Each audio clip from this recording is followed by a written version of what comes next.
with the headlines. Timber dealers urge government to lift the export ban.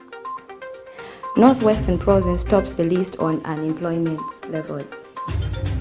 Team, the trajectory of the business looks very positive, and it looks like we'll be able to launch the... She has so much data. Mom? Yes, baby?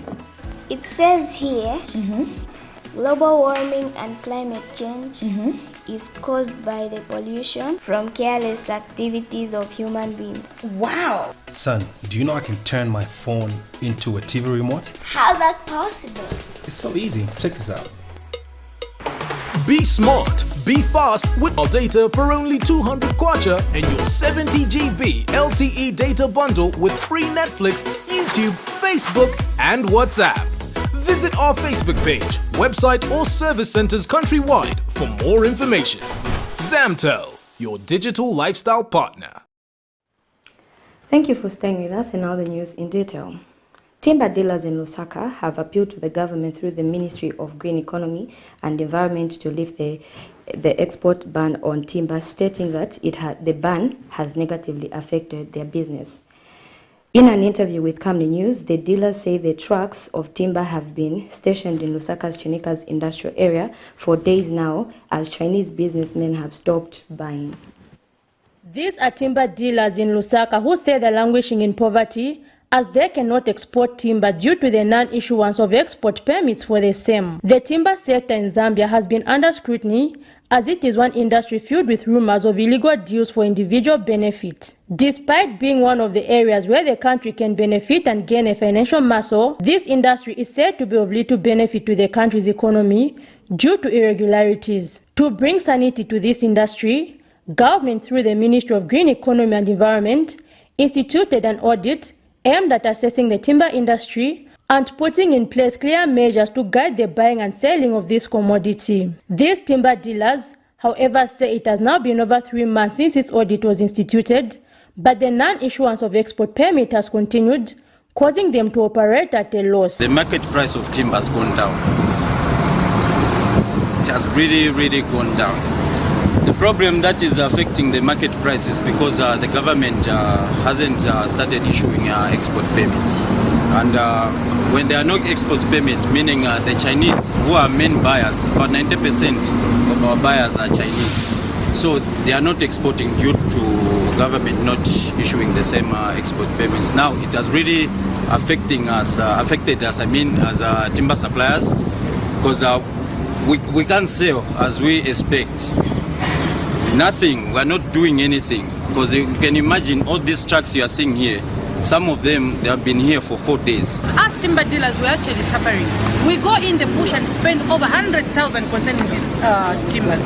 But coming here, it's total loss. Looking at the transportation, the diesel is expensive.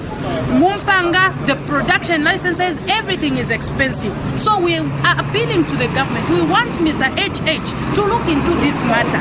This issue has been long overdue. We had our Collins. He came, Kumanyinga, Kukabompo, he came to check what is on the ground, and it has been long overdue to issue ama permits kuma Chinese. These are the only people we rely on this as buyers. When we don't have buyers, it's difficult to we are making losses. We are making losses. We invest 110,000 to bring timber from Kabompo to here, and you come and sell your timber at 60,000, 50,000. It's a huge loss. So only the government can hear us, and only the government can help us. We are appealing to you, sir, Minister, to quickly quicken the process of permits, so that the Chinese are given permits and we get back to our normal ways of conducting business. Meanwhile, Timber Producers Association of Zambia President Mr. Charles Masenge has also called on government to lift the export ban. The minister may be wrong to perpetually ban the timber, but is the mother who's trying to say, even if I give you porridge right now, it will ban you, because all that truck you will find that is being the Zambian only get 20,000 kwacha, where he was supposed to get 500,000 kwacha if it's processed and sold properly. Now imagine somebody getting 30,000, 20,000 in a container where he was supposed to get 500,000. So let us sit down together and quickly be helped. He further says there is also need to assess profits made in this industry, stating that Zambians are benefiting little. Zipporah Mshala, Camnet News, Lusaka. Some casual workers under Disaster Management Unit engaged in the construction of drainage in Lusaka's Kanyama constituency Tuesday stormed DMMU offices seeking a response as to when they will get paid their dues. Explaining to Camnet News, the workers say they have not been paid for the past 3 months, stating that this has impacted their livelihoods. 15th November 2021, Camnet TV aired a story of casual workers under the Disaster Management Unit who bemoaned poor working conditions and non-payments of salaries. The casual workers are engaged in the construction of drainage systems. So we are appealing to our Vice President, who is our boss, for DMMU. She can look into our lives. And on the 13th of January 2022, DMMU assured the nation that they would handle the non-payment of casual workers who are responsible for the construction of Simon Mwalen, City Market, and Kanyama townships. Today, another syndicate of casual workers under the Disaster Management Unit stormed DMMU offices seeking response as to when they'll get paid. Since last year, November, promise that until now, we are still waiting for our money. Promises after promises. This week, next week, until now. But that's why so we are DMMU casual workers as well as economists. So we're working for these people, I think it's now about a year. So what has caused us to be here is we have been not paid for 3 months, meaning November last year, December, and January. So January. So from that time, when the new dawn came on power, they said we want to resume the work, not until we give you your money. So we are just waiting each and every day. They were just giving us promises to say we'll give you next week. I think this is about 6 times to be here, like casual workers from City Market, DMMU, and Kanyama and Simon Mwalen. Explaining to Camnet TV, the workers say they have not been paid for the past 3 months, stating that this has made life unbearable.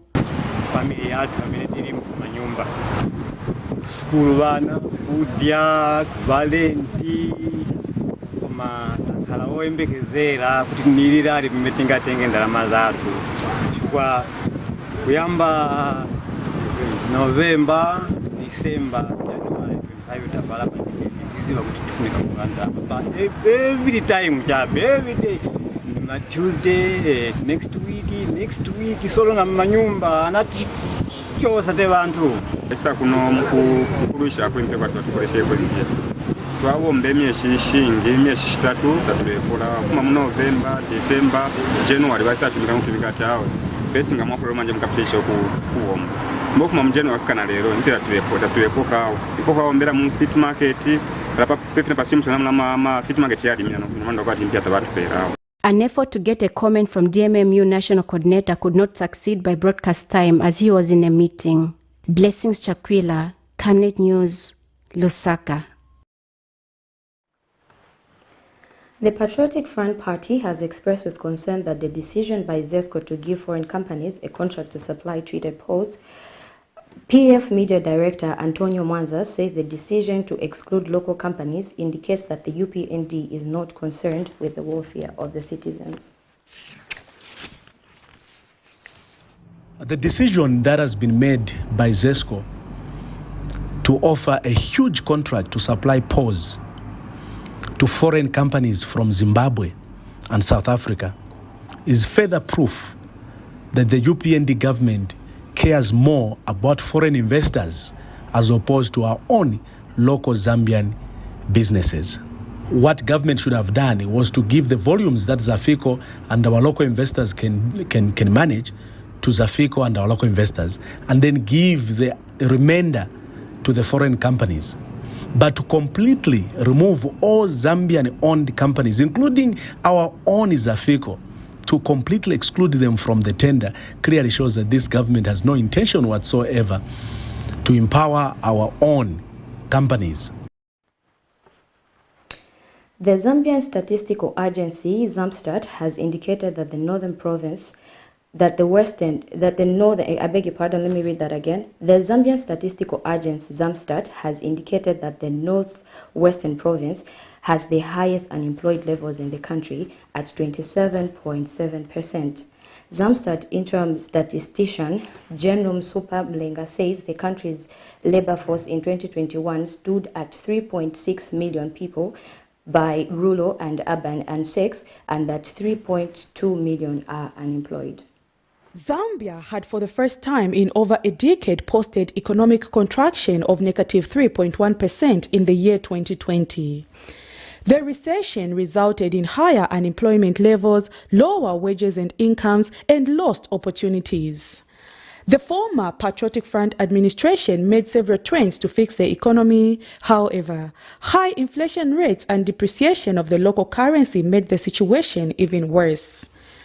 Information obtained from the Zambia Statistical Agency indicates that the country grew by 2.1% in the fourth quarter of 2021. Preliminary annual GDP at constant 2010 prices for the year 2021 shows that economic activities grew by 3.6% compared to a contraction of 3.1% in 2020. You've got a negative growth rate. Ordinarily, your contribution to the growth will be negative. Since the ascending of the UPND administration into office in August of 2021, the country's inflation rate has been slowing down. The annual inflation rate for the month of March 2022 has slowed down to 13.1%, the lowest in over 12 months. Mr. Mulenga attributes the drop in the inflation rate to a reduction in the annual food inflation rate from 16% in February to 15.3% this month. Slow down if you've had very high inflation. I think we went to about 30 high inflation, and start slowing down. That is a positive development in terms of the economy because you're moving towards price stability. And you may want to know that the government has put a target range of 6 to 8%.